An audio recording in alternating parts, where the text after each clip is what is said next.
Hello friends, all India fact channel में आज आपका स्वागत है। आज हम आपको ले चलते हैं क्राइम दुनिया की ओर, जिसमें एक नाम उभर के आता है मनीषा का। हाँ जी, घटना 13 मार्च 2001 की है। उस दिन के यही कोई 10 बज रहे थे। मनीषा का नाम अपनी पेइंग लिस्ट सहेली जरनेट के साथ बैठकर गपशप कर रही थी। तभी जेनेट के मोबाइल पर कॉल, जेनेट फ़ोन मत काटना प्लीज़, मुझे मनीषा से कुछ खास बात करनी है। 1 मिनट के लिए उसे फ़ोन दो। मनीषा, मैं सागर बोल रहा हूँ, मैं तुमसे एक बार मिलना चाहता हूँ, फिर मैं तुम्हें कहीं नहीं मिलूँगा। मैं इस समय तुम्हारी बिल्डिंग के नीचे खड़ा हूँ, प्लीज़ तुम नीचे आ जाओ। उसकी यह बात सुनकर जेनेट और मनीषा दोनों इमारत के नीचे आए और पूछा, तुम यहाँ क्यों आए हो? मैं जब के लिए विदेश जा रहा हूँ। यह देखा मेरी टिकट आ गई। अपने मोबाइल में टिकट का फ़ोटो दिखाते हुए बोला। मनीषा ने कहा, ठीक है, अब तुम मुझे भूल जाओ। तुम विदेश जाते हो तो जाओ, इससे मुझे क्या फ़र्क पड़ता है, पर मैं आपसे एक विनती करता हूँ। मनीषा, तुम मेरे साथ सिर्फ एक दिन बिताओ।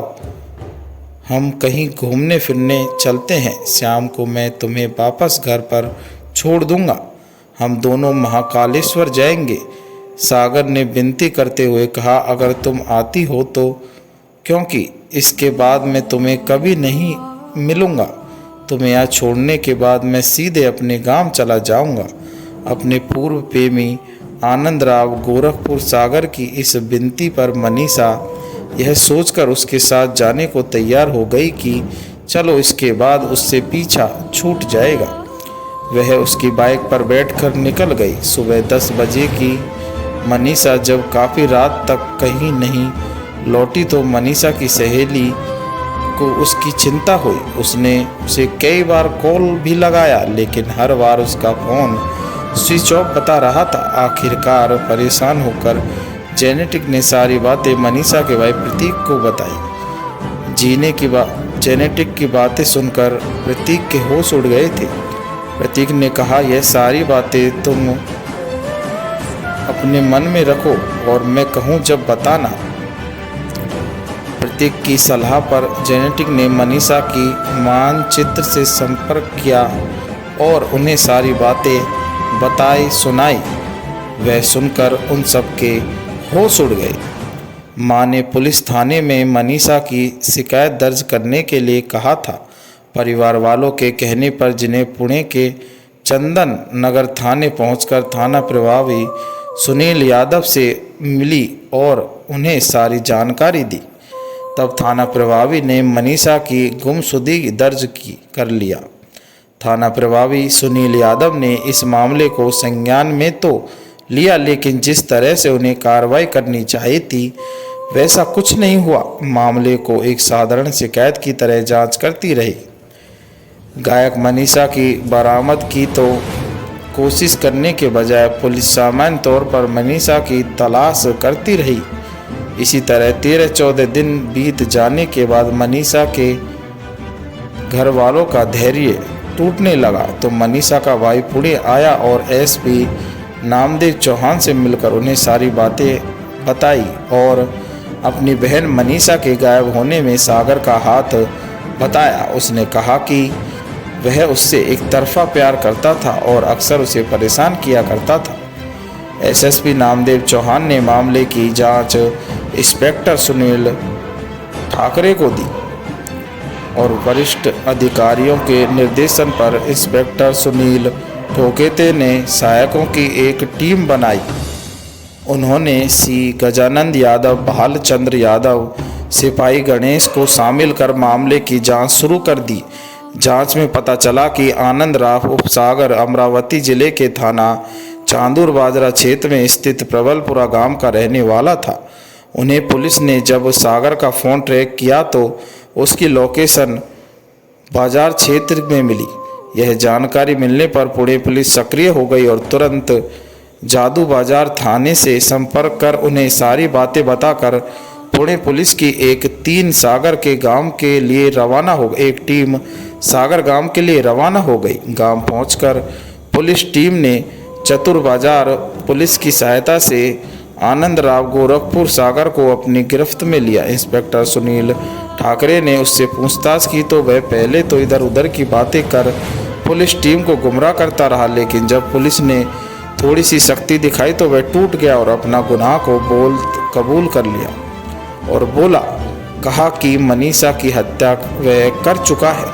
उसने मनीषा हत्याकांड की जो कहानी बताई वह कुछ इस प्रकार की थी। 28 साल की सुंदर और महत्वाकांक्षी मनीष गौड़ा महाराष्ट्र के जिला अमरावती के गांव श्री कृष्ण नगर की रहने वाली थी। पिता का नाम बापूराव के नाम था। परिवार में मानचित्रा के अलावा 3 भाई बहन थे। भाई का नाम प्रतीक, वह अपने परिवार के साथ पुणे के हर्षपकर की सिंधे बस्ती में रहती थी। भाई प्रतीक अमरावती के पार्टी कॉलेज में इंजीनियरिंग की पढ़ाई कर रहा था। परिवार में प्यार था। पिता बापूराम अपनी बड़ी बेटी सुहासिनी से कभी कभी मिलने के लिए पुणे आते जाते रहते थे। मनीषा दिए गए पढ़ाई करने के बाद पुणे के मंत्री अपार्टमेंट विजयनगर में स्थित आईटी कंपनी में नौकरी करने लगी थी। वह अपनी एक सहेली जरनेट अमित पारकर के साथ पेइंग गेस्ट की तरह रहने लगी थी। बेटी की रसदार बेटी की माँ होती है। मनीषा हर छोटी बड़ी बात माता से शेयर करती थी। इसलिए मनीषा ने जब अपनी माँ को बताया कि वह अपने कॉलेज के एक लड़के सागर गौरव से प्यार करती है और दोनों शादी करके अपना एक सुनहरा संसार बसाना चाहते हैं, तो मन को एक झटका सा लगा था। उन्होंने कुछ सोचते हुए कहा कि वह लड़का कैसा है।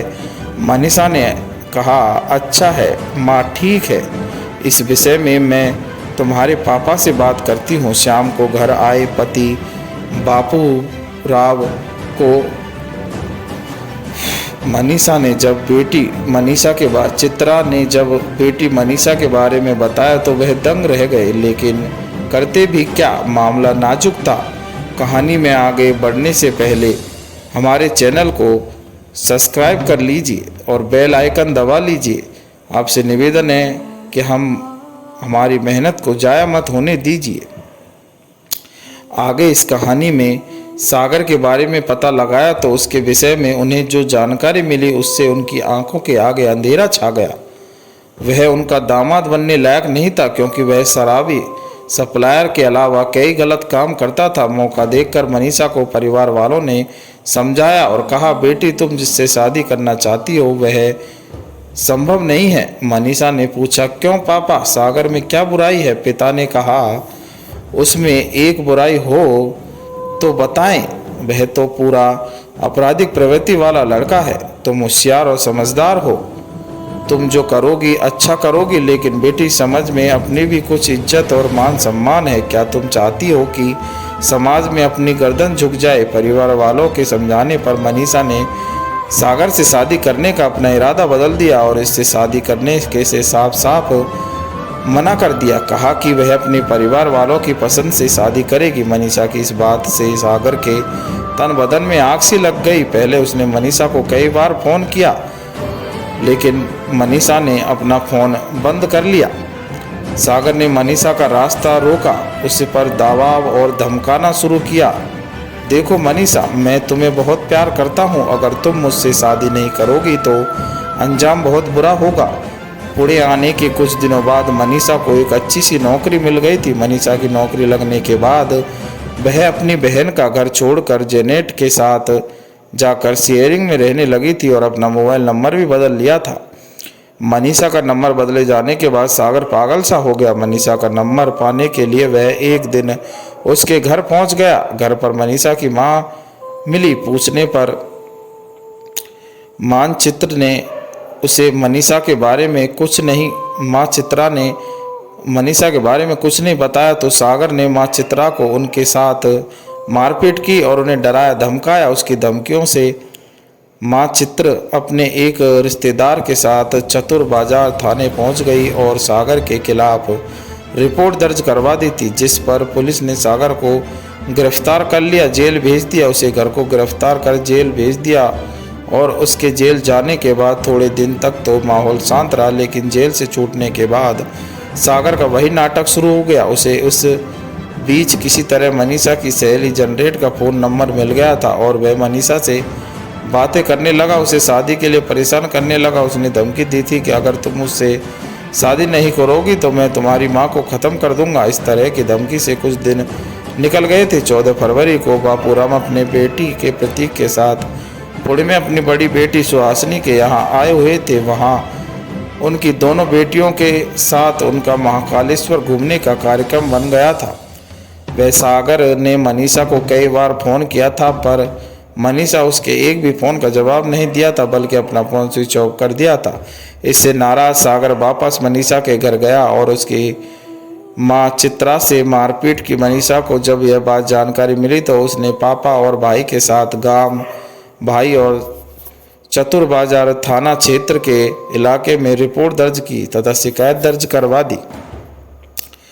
फिर वहां से वापस लौट आई थी। पुलिस ने सागर को फिर से जेल भेज दिया। 15 दिन जेल में रहने के बाद जब सागर घर आया तो उसे मनीषा से सख्त नफरत हो गई थी और इसके लिए उसने एक खतरनाक योजना तैयार कर ली थी। अपनी योजना के अनुसार वह पुणे आ गया था और उसकी सहेली जेनेट्रिक को फ़ोन किया, लेकिन उसे उस दिन उसका काम नहीं बना। मनीषा ने उसे उस दिन उससे बात करने से मना कर दिया था। घटना के दिन मनीषा को आखिरकार सागर ने अपनी बातों के जाल में फंसा लिया था और उससे कुछ समय बिताने के लिए तैयार कर लिया था। मनीषा के साथ सागर ने पहले महाकालेश्वर जाने की योजना बनाई, लेकिन चंदन नगर पुणे रोड पर आने के बाद उसने अपना इरादा बदल दिया। उसका मानना था कि वहां तक जाने में काफ़ी रात हो जाएगी, इसलिए उसे अपनी बाइक कटघर की तरफ कटहरी की तरफ मोड़ दी। जो